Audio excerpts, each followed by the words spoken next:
श्री दुर्गा सप्तशती अध्याय 4 इंद्रादि देवताओं द्वारा देवी की स्तुति। महर्षि मेघा बोले, देवी ने जब पराक्रमी दुरात्मा महिषासुर को मार गिराया और असुरों की सेना को मार दिया, तब इंद्रादि समस्त देवता अपने सिर तथा शरीर को झुकाकर भगवती की स्तुति करने लगे, जिस देवी ने अपनी शक्ति से यह जगत व्याप्त किया है और जो संपूर्ण देवताओं तथा महर्षियों की पूजनीय है। उस अंबिका को हम भक्ति पूर्वक नमस्कार करते हैं। वह हम सबका कल्याण करे। जिस अतुल प्रभाव और बल का वर्णन भगवान विष्णु, शंकर और ब्रह्मा जी भी नहीं कर सके, वही चंडिका देवी इस संपूर्ण जगत का पालन करे और अशुभ भय का नाश करे। पुण्यात्माओं के घरों में तुम स्वयं लक्ष्मी रूप हो और पापियों के घरों में तुम अलक्ष्मी रूप हो, और सतकुल में उत्पन्न होने वालों के लिए तुम लज्जा रूप होकर उनके घरों में निवास करती हो। हम उस दुर्गा भगवती को नमस्कार करते हैं। हे देवी, इस विश्व का पालन करो। हे देवी, हम तुम्हारे अचिंत्य रूप का किस प्रकार वर्णन करें। असुरों के नाश करने वाली भारी पराक्रम तथा समस्त देवताओं और दैत्यों के विषय में जो तुम्हारा पवित्र चरित्र है, उनको हम किस प्रकार वर्णन करें। हे देवी, त्रिगुणात्मिका होने पर भी तुम संपूर्ण जगत की उत्पत्ति का कारण हो। हे देवी, भगवान विष्णु, शंकर आदि किसी भी देवता ने तुम्हारा पार नहीं पाया। तुम सकीय आश्रय हो। ये संपूर्ण जगत तुम्हारा ही अंश रूप है, क्योंकि तुम सकीय आदिभूत प्रकृति हो। हे देवी, तुम्हारे जिस नाम के उच्चारण से संपूर्ण यज्ञों में सब देवता तृप्ति लाभ करते हैं, वह स्वतः तुम ही हो। इसके अतिरिक्त तुम पितरों की तृप्ति का कारण हो, इसलिए सब आपको स्वधा कहते हैं। हे देवी, वह विद्या जो मोक्ष की देने वाली हो, जो अचिंत्य महाज्ञान स्वरूपा है, तत्वों के सार को वश में करने वाले, संपूर्ण दोषों को दूर करने वाले, मोक्ष की इच्छा वाले मुनिजन जिसका अभ्यास करते हैं, वह तुम ही हो। तुम वाणी रूप हो और दोष रहित ऋग तथा यजुर्वेदों की एवं उद्गीत और सुंदर पदों के पथ वाले सामवेद की आश्रय रूप हो। तुम भगवती हो। इस विश्व की उत्पत्ति एवं पालन के लिए तुम वार्ता के रूप में प्रकट हुई हो, और तुम संपूर्ण संसार की पीड़ा हरने वाली हो। हे देवी, जिससे सारे शास्त्रों को जाना जाता है, वह मेधा शक्ति तुम ही हो, और दुर्गम भवसागर से पार करने वाली नौक भी तुम ही हो। लक्ष्मी रूप से विष्णु भगवान के हृदय में निवास करने वाली और भगवान महादेव द्वारा सम्मानित गौरी तुम ही हो। मंद मुस्कान वाले निर्मल पूर्ण चंद्रबिंब के समान और उत्तम सुवर्ण की मनोहर कांति से कमनीय तुम्हारे मुख को देखकर भी महिषासुर क्रोध में भर गया। ये बड़े आश्चर्य की बात है।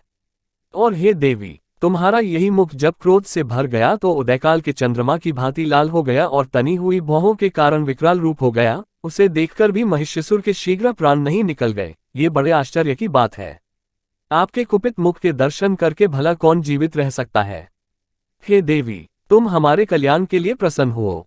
आपके प्रसन्न होने से इस जगत का अभ्युदय होता है, और जब आप क्रोध हो जाती है तो कितने ही कुलों का सर्वनाश हो जाता है।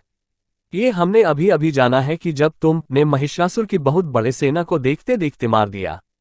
हे देवी, सदा अभ्युदय प्रताप देने वाली तुम जिस पर प्रसन्न हो जाती हो, वही देश में सम्मानित होते हैं। उनके धन यश की वृद्धि होती है, उनका धर्म कभी शिथिल नहीं होता है, और यहाँ अधिक पुत्र पुत्रियां और नौकर होते हैं।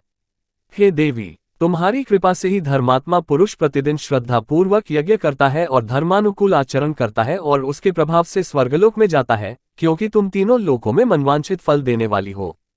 हे माँ दुर्गे, तुम स्मरण करने पर संपूर्ण जीवों के भय नष्ट कर देती हो, और स्थिर चित्त वालों के द्वारा चिंतन करने पर उन्हें और अत्यंत मंगल देती हो। हे दारिद्र दुख नाशिनी देवी, तुम्हारे सिवा दूसरा कौन है। तुम्हारा चित्त सदा दूसरों के उपकार में लगा रहता है। हे देवी, तुम शत्रुओं को इसलिए मारती हो कि उनके मरने से दूसरों को सुख मिलता है।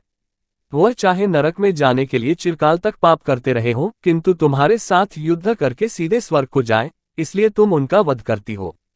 हे देवी, क्या तुम दृष्टिपात मात्र से समस्त असुरों को भस्म नहीं कर सकती? अवश्य ही कर सकती हो, किंतु तुम्हारे शत्रुओं को शस्त्रों के द्वारा मरना इसलिए है कि शस्त्रों द्वारा मरकर वे स्वर्ग को जावे। इस तरह से देवी, उन शत्रुओं के प्रति भी तुम्हारा विचार उत्तम है। हे देवी, तुम्हारे उग्र खड्ग की चमक से और त्रिशूल की नोक की कांति की किरणों से असुरों की आंखें फूट नहीं गई। उसका कारण ये था कि वे किरणों से शोभायमान तुम्हारे चंद्रमा के समान आनंद प्रदान करने वाले सुंदर मुख को देख रहे थे। हे देवी, तुम्हारे शील बुरे वृतांत को दूर करने वाले हैं, और सबसे अधिक तुम्हारा रूप है जो न तो कभी चिंतन में आ सकता है और न जिसकी दूसरों से कभी तुलना ही हो सकती है। तुम्हारा बल व पराक्रम शत्रुओं का नाश करने वाला है। इस तुमने शत्रुओं पर भी दया प्रकट की है। हे देवी, तुम्हारे बल की किसके साथ बराबरी की जा सकती है, तथा शत्रुओं को भय देने वाला इतना सुंदर रूप भी और किसका है। हृदय में कृपा और युद्ध में निष्ठुरता, ये दोनों बातें तीनों लोकों में केवल तुम्ही में देखने में आई हैं। हे माता, युद्ध भूमि में शत्रुओं को तुमने उन्हें स्वर्ग लोक में पहुंचाया है। इस तरह तीनों लोकों की तुमने रक्षा की है तथा उन उन्मत्त असुरों से जो हमें भय था उसको भी तुमने दूर किया है। तुमको हमारा नमस्कार है। हे देवी, तुम शूल तथा खड्ग से हमारी रक्षा करो तथा घंटे की ध्वनि और धनुष को टंकार से भी हमारी रक्षा करो। हे चंडिके, आप अपना शूल घुमाकर पूर्व, पश्चिम, उत्तर तथा दक्षिण दिशा में हमारी रक्षा करो। तीनों लोकों में जो तुम्हारे सौम्य रूप है तथा घोर रूप है, उनसे हमारी रक्षा करो तथा इस पृथ्वी की रक्षा करो। हे अंबिके, आपके कर पल्लवों में जो खड्ग, शूल और गदा आदि शस्त्र शोभा पा रहे हैं, उनसे हमारी रक्षा करो। महर्षि बोले कि इस प्रकार जब सब देवताओं ने जगत माता भगवती की स्तुति की और नंदनवन के पुष्पों तथा गंध अनुलेपनों द्वारा उनका पूजन किया और फिर सबने मिलकर जब सुगंधित व दिव्य धूपों द्वारा उनको सुगंधी निवेदन की, तब देवी ने प्रसन्न होकर कहा, हे देवताओं, तुम सब मुझसे मनवांछित वर मांगो। देवता बोले, हे भगवती, तुमने हमारा सब कुछ कार्य कर दिया, अब हमारे लिए कुछ भी मांगना बाकी नहीं रहा, क्योंकि तुमने हमारे शत्रु महिषासुर को मार डाला है।